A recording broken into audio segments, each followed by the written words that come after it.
我想問下，我哋打入 ChatGPT 入邊嘅 information 其實係去咗邊嘅啲資料？如果你乜都唔做嘅話咧，佢哋就會將你嘅資料首先記錄咗，然之後咧就攞去做訓練。咁但係咧就唔會攞去做訓練啦。其實識 AI 咧，究竟係一個 prerequisite 定還是係一個 advantage 咧？咁但係如果你而家係唔用嘅話咧，其實你就會失去咗個競爭力，因為人哋用，人哋會做得好過你，就算唔係好過你，都會快過你。人類咧，如果喺未來仲會存在嘅話，我諗咧個原因係因為 AI。而我哋所有工作嘅人都會有嘅 assistant，你個電話嗰個 Samsung 電話就係你 assistant 啦已經。AI 真係會普及嘅時候，可能真係會有啲新工種咧，嗬。即係我哋去用好多腦去諗個 email 點寫，又或者我用到腦諗下點樣砌個 PowerPoint。其實我哋係咪真係作為人類去需要去用咁多腦去諗呢啲嘢咧？咁人類越嚟越蠢係唔係一個好嘅現象嚟嘅？作為人類AI 係唔會去搶我哋工作，識 AI 嗰個人係會搶咗我哋工作。以下係一個訪談節目，我哋嘅嘉賓係 Keith Lee。Keith 係香港 mobile application 界嘅資深創業家，喺 Unwire 編輯嘅心目中，佢係一個非常之能夠與時並進，而且個市場觸覺好敏鋭嘅一個前輩朋友嚟嘅。今日我哋同阿 Keith 傾嘅 topic 咧係生成式人工智能。近呢1-2年咧 ，Keith 嘅工作重點咧係好明顯由 mobile application 咧轉移咗去呢一個 generative AI 嘅 education。我相信喺今日，阿 Keith 對 AI 現時同埋未來發展嘅一啲嘅想法咧，對於我哋嚟講會係具非常之價值嘅參考嚟嘅。我哋呢個訪問嘅贊助單位係 Samsung Galaxy S24系列，呢一個系列係 Samsung 第一個主打人工智能嘅手提電話。如果大家想知道究竟我哋點樣可以有一個流動嘅 AI 助手，隨時隨地幫我哋做到超過13種語言嘅即時通話翻譯，而且最近仲支援埋廣東話添。又或者點樣可以撳一個掣就完成到成個會議嘅 transcript， 仲要 summarize 埋重點。又或者當我哋影完相之後，立即可以用電話裏邊嘅生成式人工智能去作出編輯等等呢啲咁嶄新嘅 AI 功能嘅話咧，大家可以喺我哋呢條片嘅資訊欄裏邊咧就會揾到相關嘅介紹短片㗎啦。咁事不宜遲啦，各位 Unwire 嘅讀者，送上 Keith Lee 嘅訪談。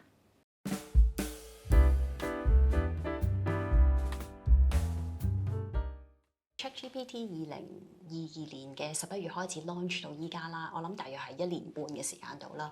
咁期間其實佢已經即係自己都經歷咗好多代啦，咁同埋亦都好多唔同嘅 market player join 呢個市場去競爭。你會點樣形容依家即係大眾嘅普及度啊？而家都好睇地區性嘅，即係譬如話香港咧，可能係有啲落後嘅。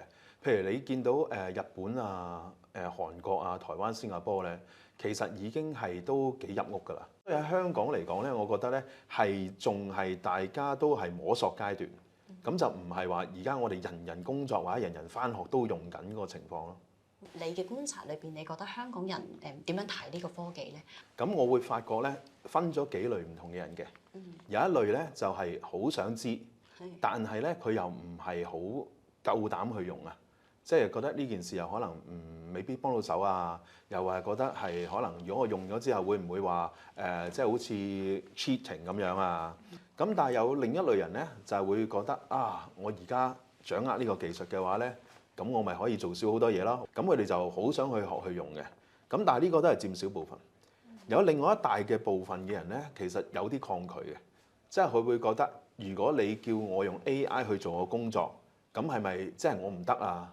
係咪而家你嫌我唔夠好啊？即係好似荷里活嗰邊編劇，咁佢哋要罷工，咁啊其中一個原因就係嗰啲電影公司就攞個 AI 寫嘅大綱，就俾嗰啲編劇叫你，喂，你跟住呢個大綱幫我寫好啲啦咁樣。啊，又就或者係叫啲編劇，喂，不如你用 ChatGPT 寫一個啦，你寫一個都唔掂咁。咁所以喺咁樣嘅情況就有好多嘅反彈嘅其實。如果 specific 香港你接觸嘅，譬如學生嗰啲啦，譬如你同佢哋接觸傾偈嘅時候，你覺得佢哋嘅心態係點樣咧？學生嚟講咧，就最大嘅擔心就係話學校唔俾用嚇，咁所以我覺得嗰個教育咧仍然係需要去，即係大家要揾到個方向。我係究竟俾用啊，唔俾用啊？我鼓勵你用啊，定係鼓勵你唔好用咧？其實而家未有一個好清晰方向。咁學生自己點諗咧？即係我教嗰啲就通常係 Year 3、Year 4嗰啲學生嚟嘅嚇，佢哋就都係其實同嗰個即係社會嗰個分佈都差唔多。有一部分人又覺得啊好得意喎，我試下用先嚇，或者已經用到好熟啦。但係有一部分咧就係話我唔知咩嚟嘅喎，係咪要我學多一樣嘢啊？係咪會即係做咗出嚟啲嘢係仲慢過我自己做㗎？咁佢哋會有個疑惑嘅。我覺得頭先我最大共鳴嘅咧就係其實真係有好多人咧，你同佢講話啊，你要用 ChatGPT 啦，咁佢哋就其實都唔係真係咁咩咁特別啫，咁做出嚟其實我又要執又要跟又要試，不如我自己做咗佢好過啦。咁其實都聽到好多呢啲 comment。我自己覺得有機會係好似你咁講啦，其實都個心裏邊其實都唔想接受，或者都未接受到其實佢真係咁好。二嚟可能其實佢真係未食用。其實仲有一個原因嘅，就係因為呢啲 AI 嘅嘢咧，其實唔係個個都一樣嘅。即係譬如話，我哋可以免費使用嗰啲咧，其實同我哋可以即係收費先可以使用嗰啲咧，其實嗰個能力係爭好遠下嘅。如果好多人淨係試用嗰個免費版，咁啊用完之後覺得幾得意啊，不過就唔係話真係可以攞去工作用嘅喎，咁然後就放棄咗啦。咁但係我覺得呢個都冇辦法，因為你嗰個算力咧個要求好大。咁你冇可能就係將一啲最犀利嘅 AI 免費俾人用咯。呢個係一個好好嘅提醒。無論佢哋嘅睇法點樣都好啦，即係無論佢覺得好勁，或者其實都唔係咁勁啫，點都好啦。其實我哋自己知道呢一個 generative AI 係一個好巨大嘅科技突破嚟嘅。咁我曾經睇一個外國嘅 writer 咧，其實佢咁樣形容，佢話咧呢一刻咧係人類歷史5000幾年裏邊咧，其實係第一次。我哋係冇辦法知道我哋依家眼前嘅環境啦，我哋學緊嘅知識啦，我哋做緊嘅工作啦，或者係我哋好努力考緊嘅專業認證啦，喺10至20年之後其實仲 relevant。咁換句説話嚟講咧，其實如果我今日有仔女嘅話咧，其實我唔知教佢啲乜嘢好。咁究竟呢一個係一個咩局面咧？阿 Keith？即係如果話我哋而家喺一個即係處身嘅環境，我哋係無法估計將來我哋現有嘅知識仲有冇用咧？我係好同意呢個講法嘅，因為我哋已經去到一個位就係話generative AI 佢已經可以用翻我哋嘅專業知識去生產一啲本來由人類生產嘅嘢出嚟嚇，譬如我哋寫嘅文字啦，我哋畫嘅圖像啦，甚至乎生成音樂啦。好多我哋以前覺得係人類先至擁有嘅創造力咧，而家係 AI 咧都可以即係做到，係咪做到頂尖咧？未必係。但係如果你話做一般嘅話咧，其實已經係可以即係過到骨㗎啦。咁我係真係無法去估計究竟話10年、20年之後，我哋仲需唔需要外判去啲可能第三世界國家幫我哋做啊，或者係去揾一啲比較 junior 嘅人去做啊？其實未必使嘅，可能 AI 已經可以做到。咁對嗰個勞動市場嚟講係一定會有啲衝擊嘅。咁但係正如亦都所有嘅科技嘅發展一樣啦，即係你由拖拉機啊、計算機啊，去到即係手提電話，基本上都係會取代咗好大部分現有嘅行業嘅嚇。甚至乎我哋而家手機有咗之後咧，我哋唔會專登買個相機嚇，我哋唔會專登買個 MP3 機嚇，我哋甚至乎報紙都唔睇。咁呢個都係一個無法避免嘅科技進展嘅衍生一啲即係負面嘅嘢啦。咁但係正面啲去睇就係話，你始終會有一啲新嘅工種或者新嘅需要嘅技能。咁我哋到時會發展成點咧？咁呢個真係冇辦法估計到啦。其實都真係講得好啱。如果我哋拉遠啲咁睇啦，其實科技嘅 app automation 咧，其實一路都發生緊嘅。以前好多人都係做農夫嘅，跟住開始咧，因為 automation 就唔使做農夫啦，我哋去工廠做嘢啦。跟住又係因為科技，又係 automation，我哋開始做 service 啦。咁由慢慢依家啲人越嚟越有錢啦，就唔做 service 啦，開始做啲 well-being 啊、spiritual 啊呢啲咁嘅工嘅出嚟。確實係，如果可能即係正面啲咁睇，當AI 真係會普及嘅時候，可能真係會有啲新工種咧，嗬。係啊。我哋可唔可以試下估下，其實有啲咩工種其實真係會基本上唔需要再有㗎啦。其實好多即係比較重複性嘅工作咧，都係可以 AI 去做嘅。即係例如一啲基本嘅資料分析啦，嚇，即係當然你如果去到好高階嗰啲都係要人啦。基本嘅報告啊，都可以揾 AI 去寫㗎啦。係啊 programmer 啦，係咪啊 programmer 好明顯啦。需要啦。你頂尖嘅 programmer 係好難被取代嘅，但係一般 programmer 其實已經係可以將佢嘅工作俾咗 AI 做。譬如我寫一張HTML 嘅 form， 有成10幾個 field 要你填嘢嘅。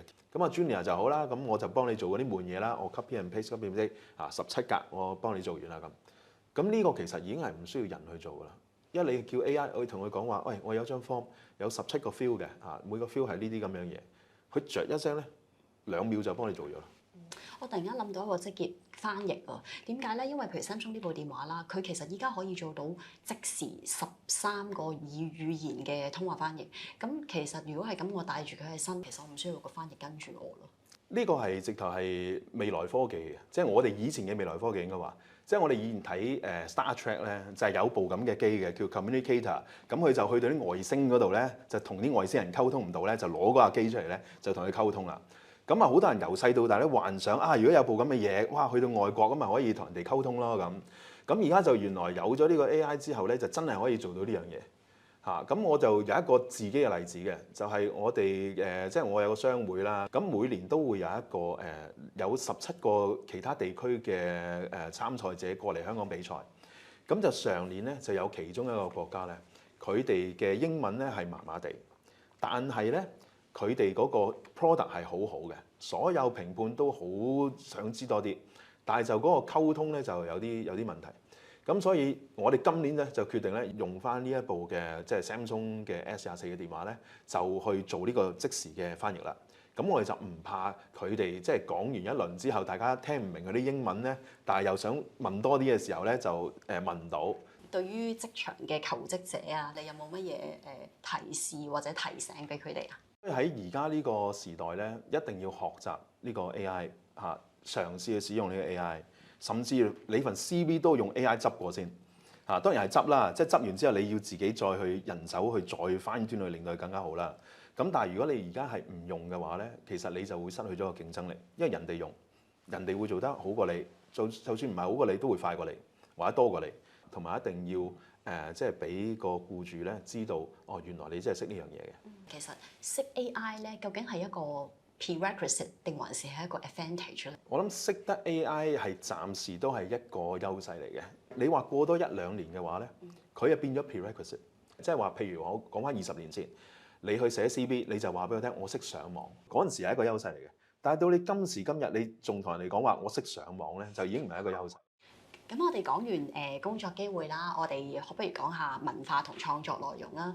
我直接問啦，我需唔需要擔心咧？我哋將來嘅文章啦、新聞啦、音樂啦、圖像啦，即係我哋嘅 digital art 啦、短片啦，所有一切由 AI 一手包辦。其實我覺得頂尖嘅藝術家咧係唔會咁容易被取代嘅，因為你始終藝術都係一個人類同人類嘅溝通。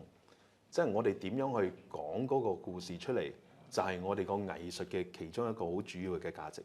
如果你係用 AI 去生成一個圖片出嚟，而你背後係冇人去同你呢個圖片去講故仔嘅話咧，其實佢只不過係一個機器去隨機去生產嘅一件事嚟嘅啫。咁文章啊、圖像啊、音樂啊、影像，全部都係咁樣噶啦。即係你唔會話因為可以用個 Sora 我就整一條片出嚟。咁你嗰啲 Christopher Nolan 嗰啲就唔使做啦，唔會咁樣嘅。你始終都係由嗰個即係人類去主導個創作，而人類去表達嗰個即係人類嘅情感，先至係即係我哋最覺得係值得有價值嘅嘢咯。但係其實都避免唔到啦，即係譬如我哋依家喺網上面睇嘅文章啦，我相信都仲係大部分係人類寫嘅。咁但係都避免唔到未來咧，其實基本上我哋睇文章啦，睇一啲 digital 嘅 design 啦，或者我哋平民啲嘅人，其實都會利用 AI 去做呢啲咁樣嘅文化創作。我應該咁樣假設都唔係太大膽咗嗬。唔係太大膽，因為早2個禮拜都有一單新聞，就係日本有一個小説獎叫做芥川獎。咁佢一個攞獎嘅作家咧，都好大方咁承認，佢話有5% 嘅字係 ChatGPT 寫，佢一字不漏咁樣搬上去嘅5%。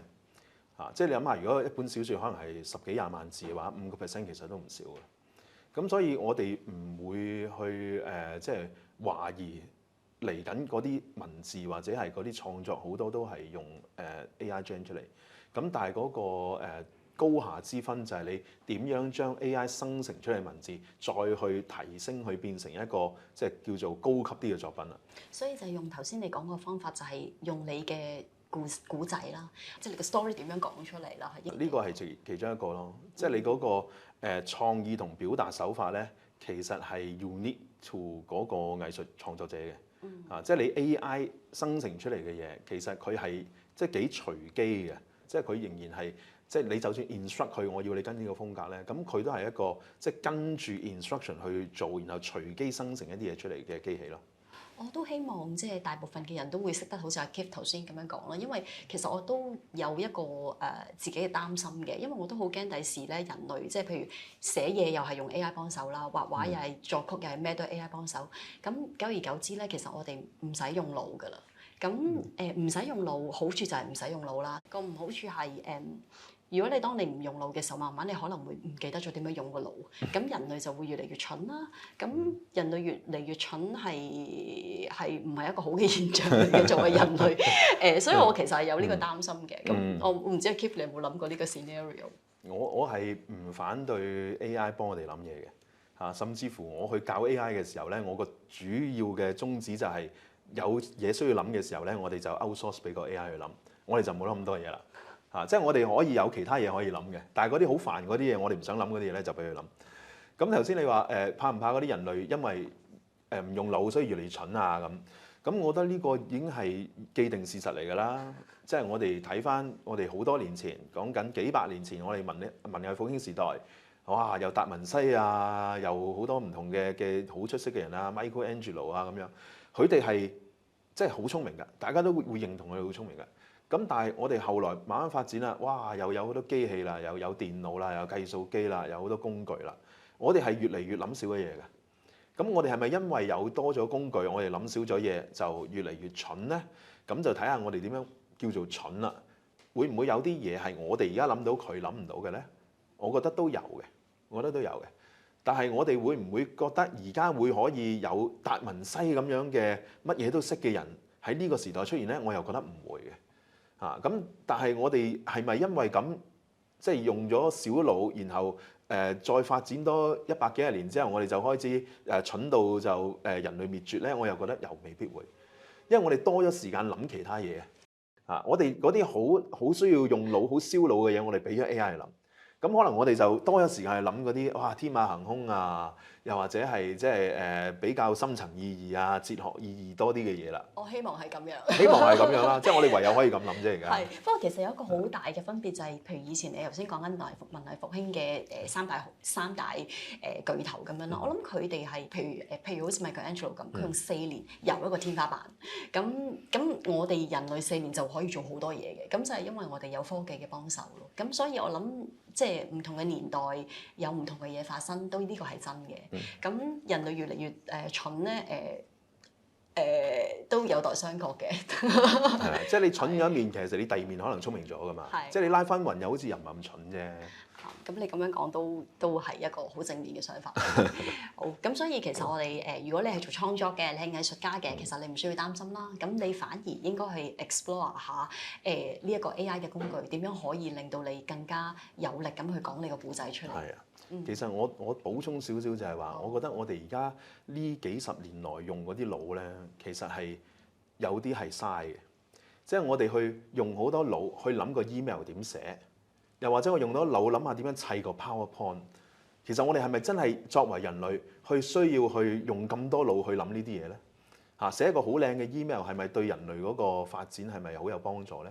定係我哋用嗰啲即係嗰啲咁嘅時間，用嗰啲力去諗下其他嘢好過咧？寫 email 砌 PowerPoint 不如你 AI 做啦。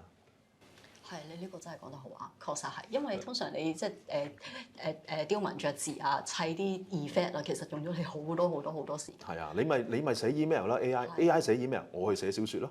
哦，係啊，你呢個想法令到我感覺比較好啲。好，因為其實講真，如果所有嘢都俾晒 AI 做，我哋人類都咩唔做嘅時候咧，其實我就覺得我哋自己好 idle，同埋好 dystopia 咯，成個感覺。咁所以經過你咁樣提醒之後，我覺得其實感覺係好少少。多謝你。好，我哋繼續去第二個話題，我哋講下人類危機。好啦，無可否認咧，其實 AI 咧確實地係將我哋嘅 productivity 咧係幾可惜咁樣增加嘅。我求其講個例子啊，例如我又講Samsung呢個電話，其實譬如我係一個秘書嚟嘅。我去開會，我拎住呢個電話咧，其實我遊晒暈，我完全唔 pay attention，我只要撳一個掣。開完會之後，我就已經成個 transcript 出咗嚟，咁然後仲要撳多一個掣就做好個 summary 啦。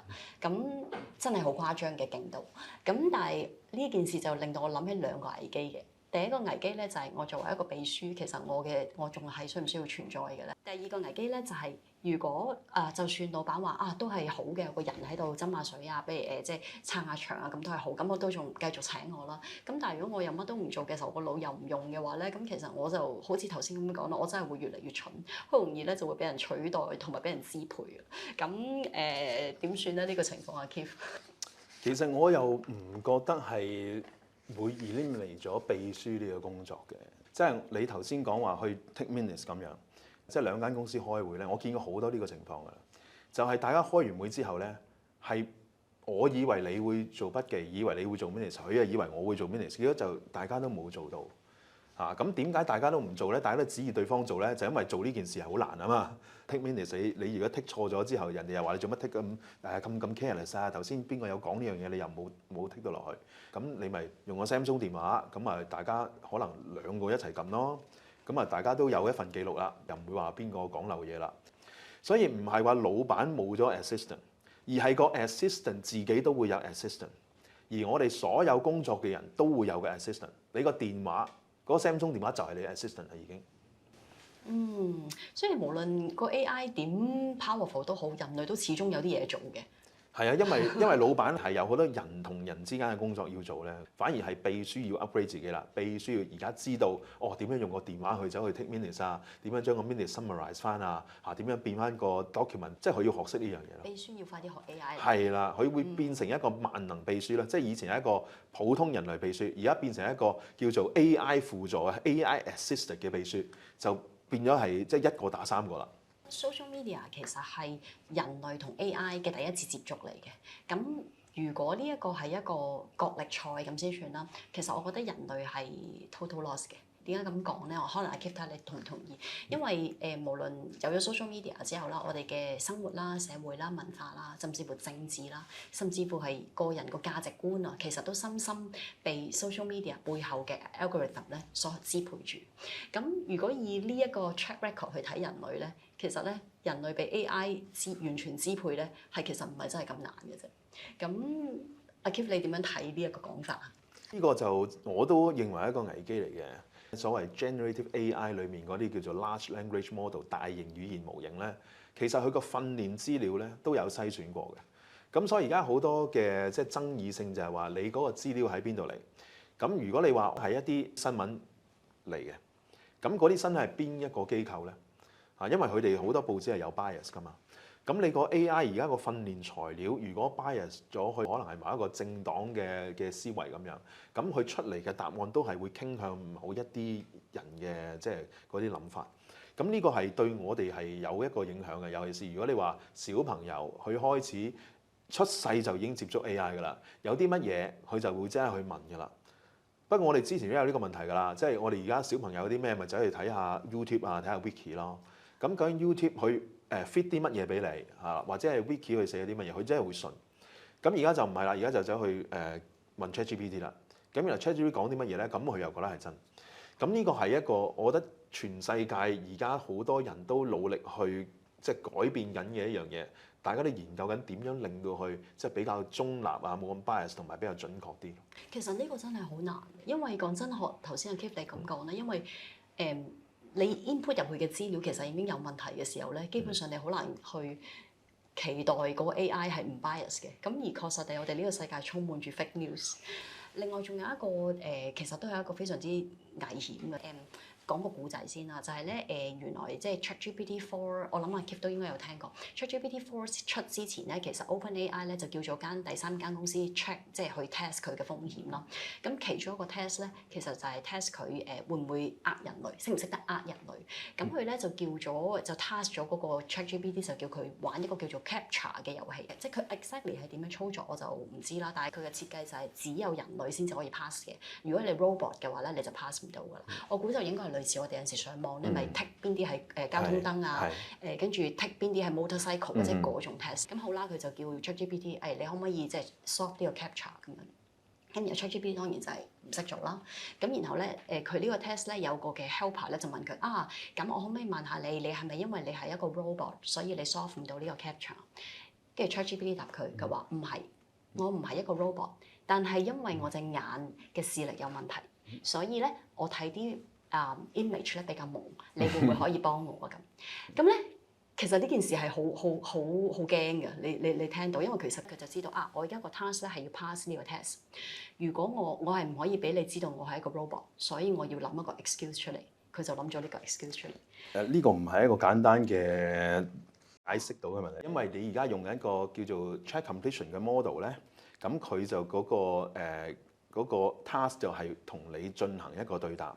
而佢係一個叫做即係估下一個字嘅機器嚟㗎嘛，即係佢同嗰啲 autocorrect 差唔多嘛，佢估下一個咩字啊嘛，咁佢就會嘗試估下一個咩字可以完成嗰個句子咁佢係冇自我意識嘅，即係話佢冇呃人呢個概念嘅，佢只有去完成呢句句子嘅概念嘅啫。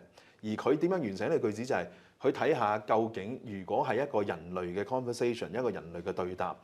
最有機會係點樣答咧？咁佢其實係模仿一個人類嘅對答。咁佢就模仿一個人就話：如果你話你做唔到嘅話，佢又唔認做唔到。咁佢話唔係我眼矇啫，佢就會咁樣答咯。佢係完成個句子。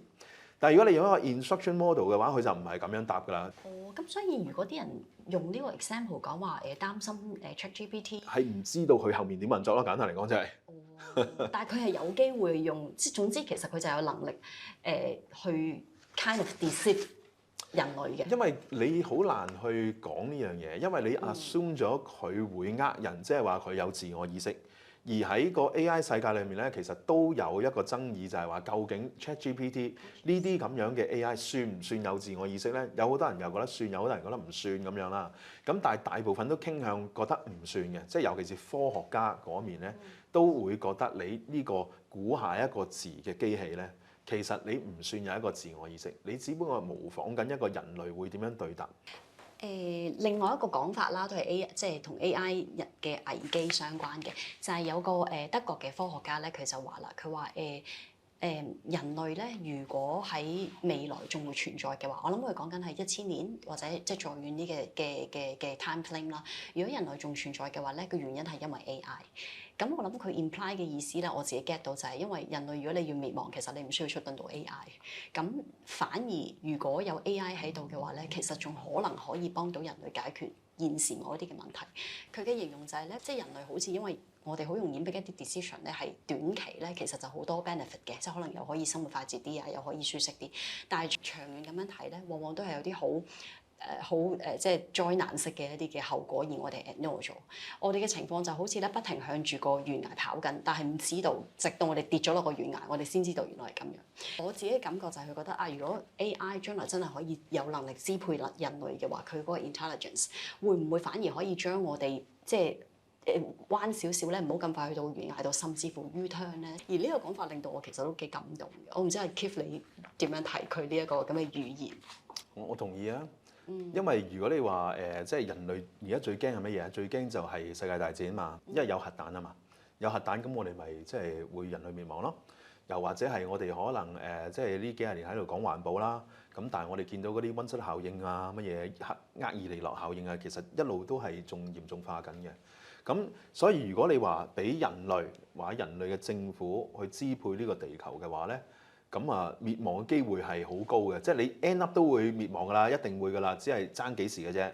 但係如果你話有啲聰明啲嘅，或者中立啲嘅，或者冇咁多即係利害關係嘅 AI 去真係幫你去管治嘅話，咁可能咧我哋就又可以捱耐啲。咁你如果係你係真係做一個執政嘅，咁你咪可以問 AI，喂，咁做有乜好啊？咁做乜唔好啊？佢唔會保留嘅，佢又唔會搏升職。你又唔可以請佢食雞髀，佢又唔會理你嘅嚇。佢有啲咩佢咪講咯。如果呢樣嘢真係會發生，我覺得係一個幾唔錯嘅結果咯。咁我都希望即係 AI 嘅發展會係咁向呢個方向咯。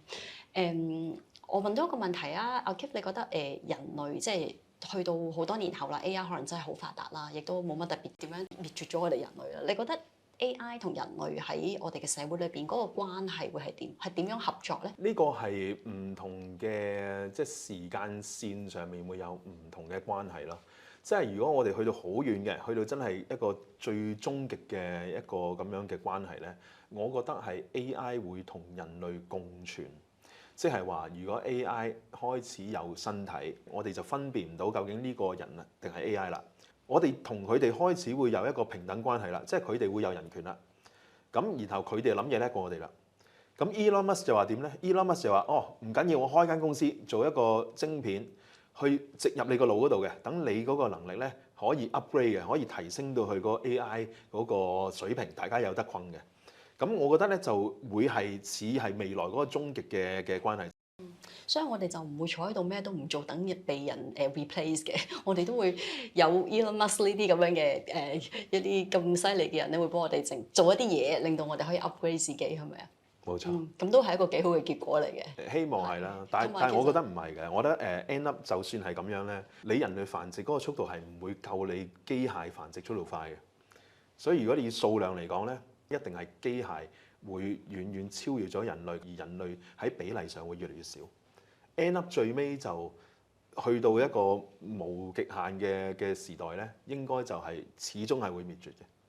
我都其實有睇過咁嘅想法，即係覺得大家唔好覺得人類滅絕係咁難嘅一件事，即係我哋而家好似好抽離咁樣樣，因為其實恐龍都滅絕咗啦，即係其實我哋只不過係一個 species 嘅啫嘛。啱啊！咁如果仲要我哋呢個 species 其實完全係基本上可能係講係最完全唔尊重生存嗰個責任嘅一個 species 嚟。咁其實我哋即係如果抽離啲睇啊，如果滅絕都唔係唔合理。亦都係一個叫做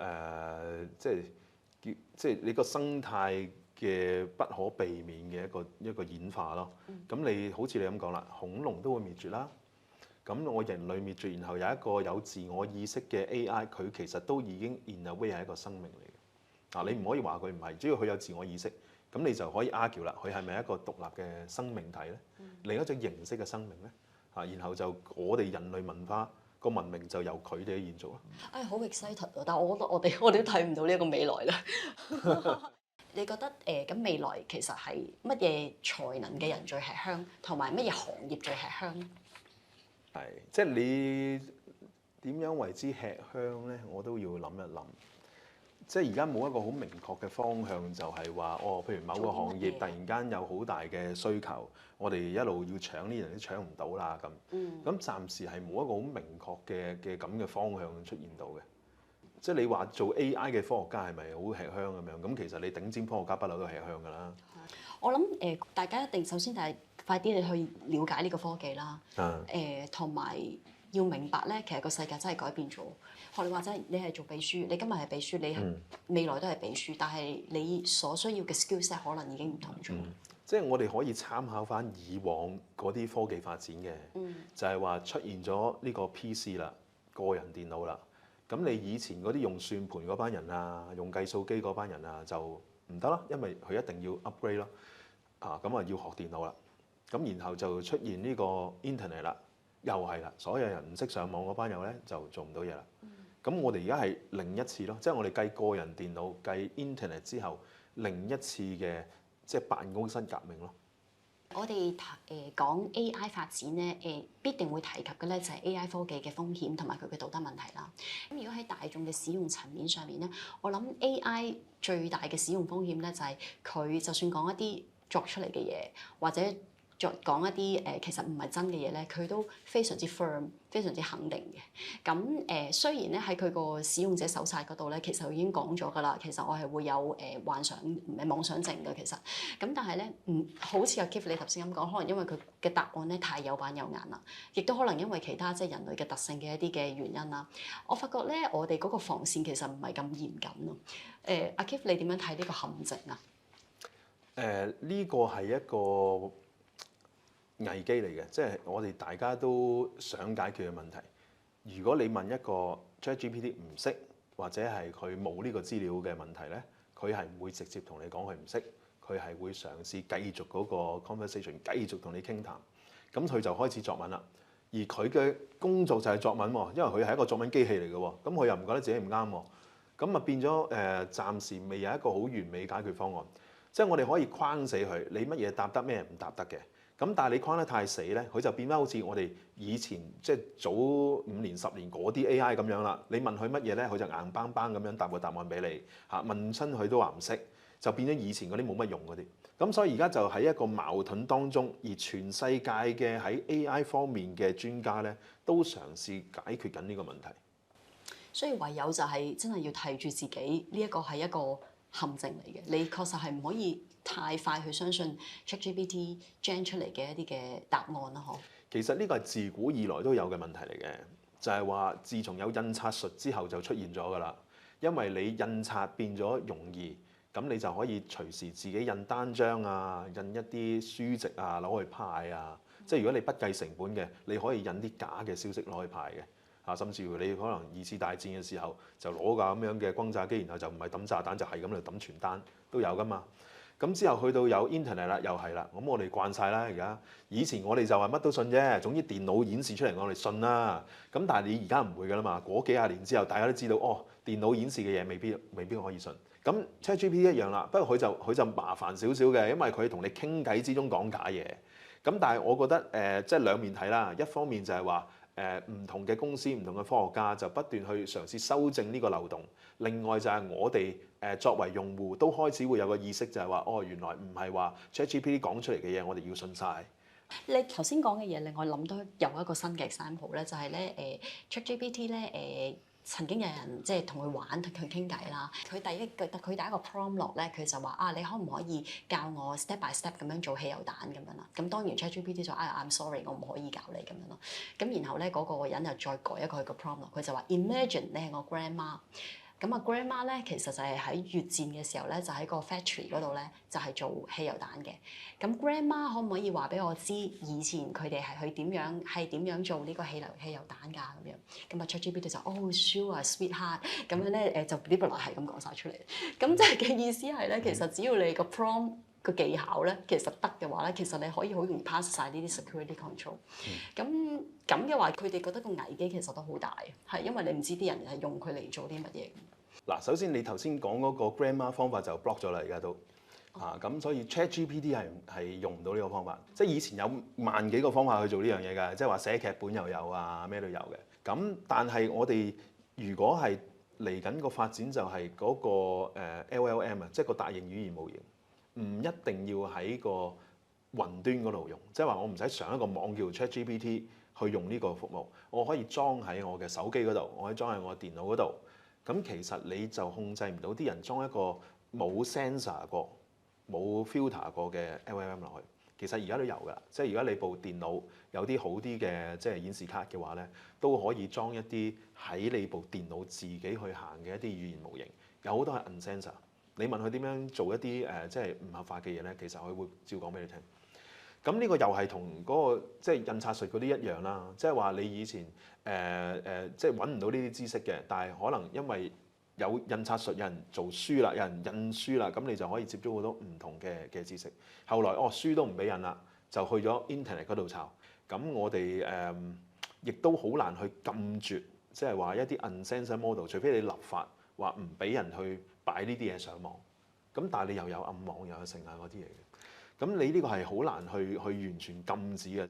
我諗其實都係嗰個 concept 啦，就係科技你睇其實永遠科技都唔會係有好壞嘅，係你落喺咩人嘅手上，同埋你點樣利用佢。係啊，咁你唔通叫開礦場嗰個人，你唔識點樣整炸彈咩？你都要識㗎。咁你 end up 都有大學會教㗎。另外一個咧，大眾使用 AI 會 concern 嘅問題就係私隱問題。好簡單嘅啫，我想問下我哋打入 ChatGPT 入邊嘅 information 其實係去咗邊嘅啲資料？如果你乜都唔做嘅話咧，你就咁同佢傾偈咧，佢哋就會將你嘅資料首先記錄咗，然之後咧就會將啲有用嘅資料就攞去做訓練。咁但係咧有一啲服務咧係可以熄咗呢個掣嘅，咁佢就唔會記住你嗰啲資料，就唔會攞去做訓練啦。又或者，如果你唔係經過 ChatGPT 呢類型嘅一啲界面去用嘅話，咁你可能係做一個application 出嚟，就 through 佢哋個叫做 API 去攞佢哋嗰個 AI 嘅功能嘅話咧，咁佢哋咧即係講緊 OpenAI 咧，都係聲稱咧唔會去攞你啲資料做訓練。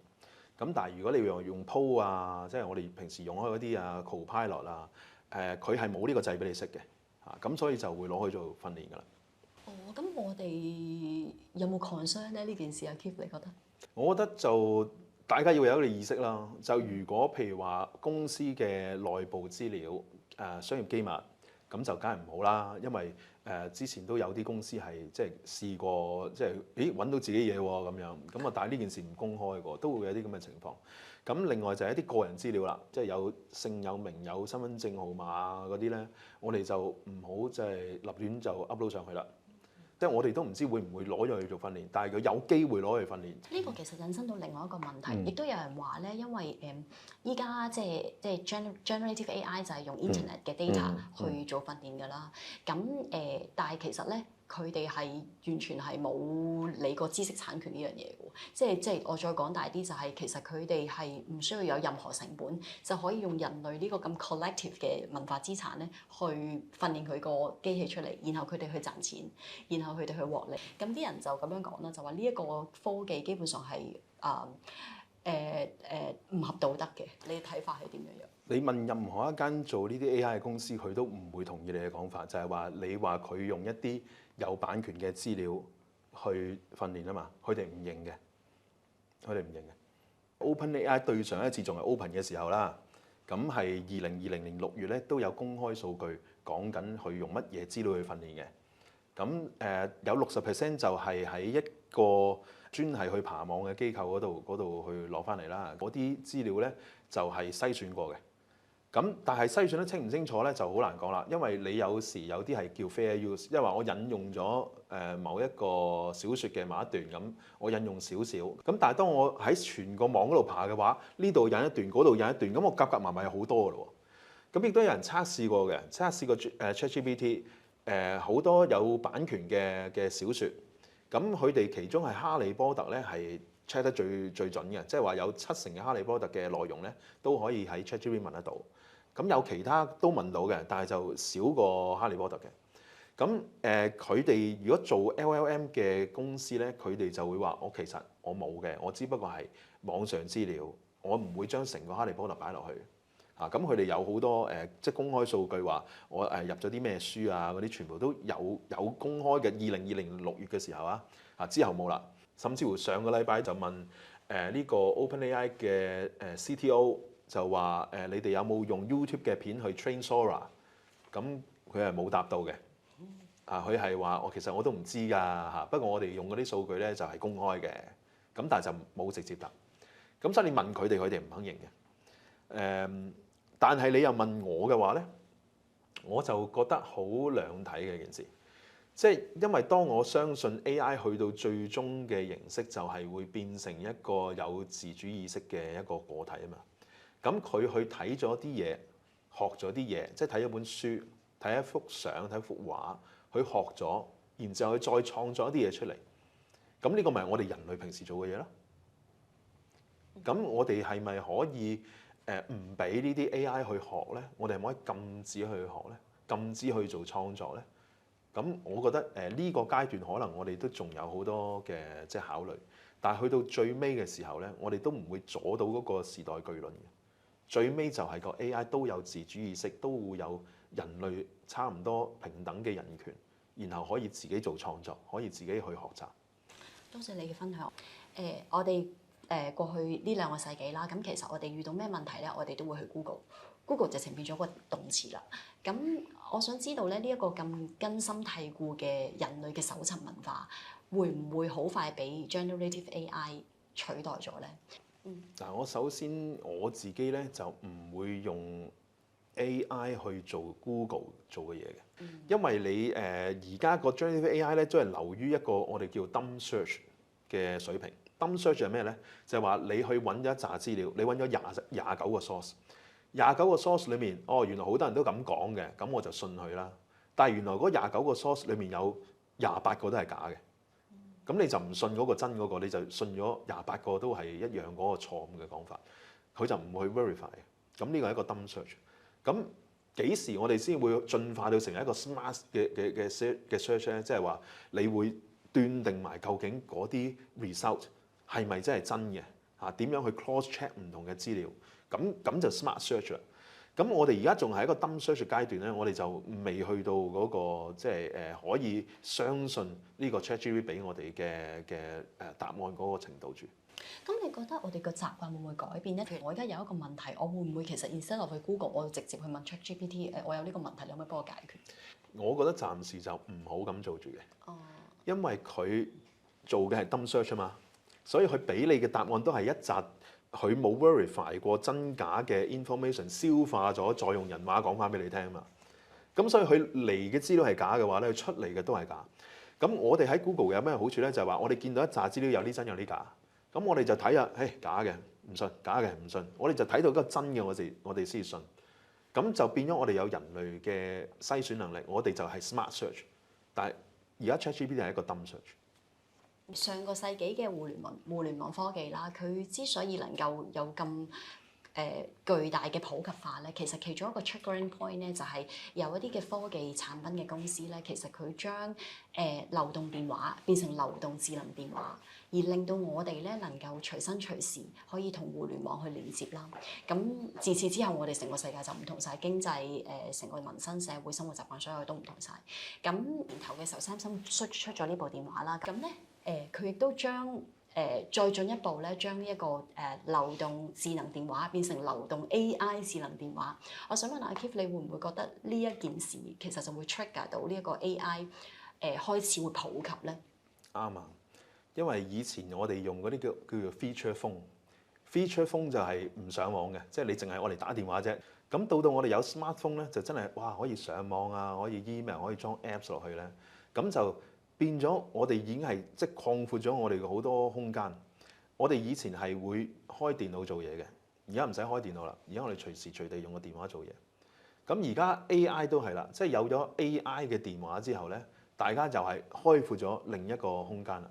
即係話我哋以前咧係喺個電話度真係上網啊，即係玩下 social media 咁樣。咁但係而家我哋真係可以叫個電話幫我哋做嘢啦。譬如話一啲年輕人啦，我一出世第一次有接觸電話，佢已經係 AI 幫我做晒所有嘢。咁你走唔翻轉頭嘅呢件事嚇，咁所以呢個係一個里程碑嚟嘅。我哋可以想像到未來嘅所有嘅電話咧，都係會有呢個 AI 嘅功能喺度，而我哋係嗰個使用習慣就從我哋有智能電話開始咧，由另一次嘅即係大嘅改變咯會有。我都覺得應該會有好大嘅使用改變啊！其實譬如好似好簡單咧，佢咪有個 function 係可以將你啲即係文字又改靚啲啊咁樣，即係相又可以即時執得好啲咁樣，用 generative AI。我喺度諗緊咧，而家啲人用手機即係post 嘢上 IG 上 Facebook 之前咧，會唔會都經過下佢，等佢令到佢即係 engagement 高啲？其實你都可以試下，如果你有一啲即係好 random thoughts，即係你諗到啲唔知咩嘢嘢，咁你平時唔會真係攞筆記簿寫低㗎嘛？你而家可以同個電話去講啊，我有一個咁嘅諗法，哇，好得意嘅呢個諗法，咁啊講，佢錄完音變翻文字，整理翻 summarize 翻俾你，甚至乎你叫佢變成一個IG 或者 Facebook post， 佢可以幫你做晒。好方便啊！真係好 excited 咧。究竟即係我諗佢嗰個 AI 嘅 feature 應該會越嚟越多啦。學頭先阿 Keith 你講，其實佢應該嚟緊所有嘅smartphone 嘅 product 其實都應該會 incorporate AI 㗎啦。咁究竟即係1-2年之後，其實我哋嘅使用習慣會點樣改變？我覺得都好 excited 啊！其實我哋全部咧，即係呢一代咧，都係睇 iMan 大嘅。咁 iMan 有個 Jarvis 嘅 assistant 㗎嘛。咁我哋而家就係一路都希望有個 Jarvis 可以俾自己。我覺得呢個已經唔係太遠嘅事啦，即係我哋可能嚟緊，即係過3年5年，人人隻個手機都有個 Jarvis 喺度。咁最後啦，想問下阿 Keith 咧，你覺得 AI 唔會取代人類，但係會取代唔識用 AI 嘅人類？呢句説話你有冇補充啊？應該話AI 係唔會去搶我哋工作，但係邊個搶咗我哋工作就係識 AI 嗰個人。識 AI 嗰個人係會搶咗我哋工作。好，咁有冇啲咩補充？有啲咩補充啊？冇乜補充啦，補充咪就係要學 AI 咯。好啊，就跟我學 AI。好，大家記住跟阿 Keith 學 AI 啦。好多謝 Keith，thank you。Thank you。換生活，樂科技，Unwired HK。